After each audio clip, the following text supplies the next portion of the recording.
Mi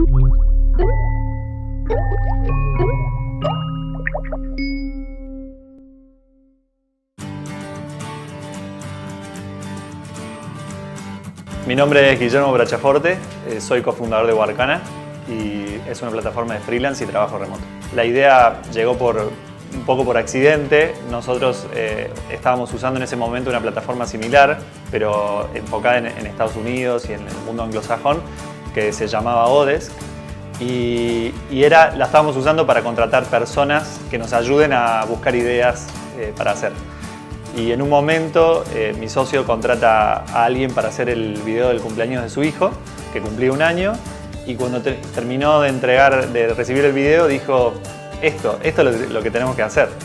Los 4 fundadores no éramos tan jóvenes, el más joven soy yo, empecé con 30, así que teníamos experiencia y eso ayuda bastante a conseguir capital. Si uno quiere emprender recién salido de la universidad, es bastante más difícil conseguir dinero.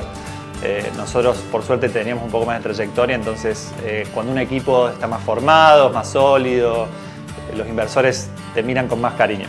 Mi nombre es Carlos Carrascal, soy colombiano, vivo en Argentina hace 10 años y soy director de comunidad y marketing en Workana. Nosotros tenemos, por un lado, todo el universo del trabajador independiente.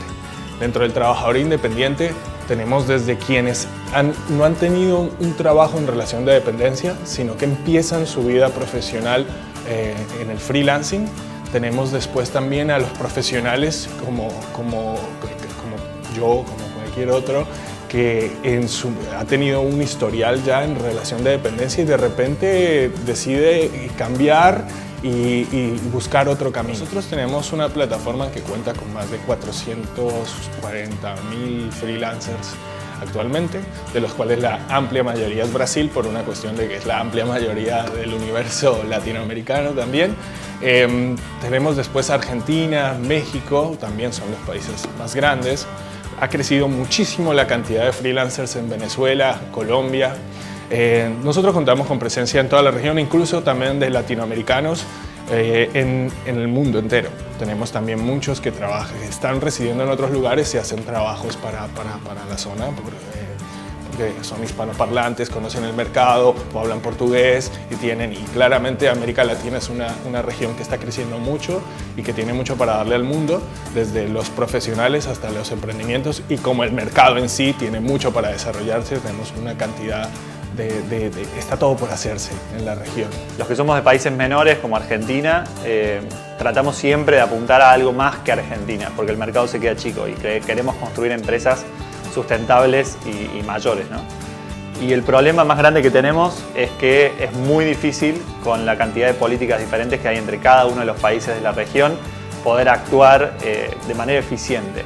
Es una barrera de entrada gigante para países de otros lugares, entonces nos ayuda, si nosotros somos lo suficientemente buenos como para crear una empresa sustentable en la región, es más difícil que alguien venga y actúe contra nosotros, pero también es un gran problema para los que queremos construir cosas. En Argentina específicamente, creo que la velocidad de apertura de una empresa, de dejarla en marcha, de entender bien qué impuestos se deben pagar y cómo, sobre todo en una empresa que no está ganando dinero, que esa parte sea tan compleja ya desde el principio es muy incómodo. Y además, otra parte, por ejemplo, es la contratación de empleados. La carga que tiene la contratación de empleados para una empresa que está comenzando es muy, muy fuerte, y eso genera un gasto enorme para todos los que queremos hacer nuevas empresas, ¿no? Simplemente tenemos que mejorar las herramientas para que puedan capacitarse, tenemos que mejorar todavía la conectividad.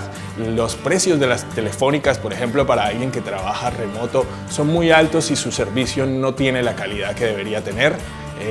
Tenemos que mejorar el acceso todavía de internet, si bien viene creciendo y mejorando, hay que tenerlo cada vez mejor.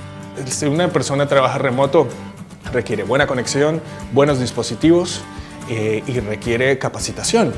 A partir de ahí, esos son pilares fundamentales, y eso después también con entender que hay que brindarle a las personas también que quieran ser independientes las facilidades también para no estar para contar con herramientas también fiscales, contables, etcétera, y que sea muy fácil.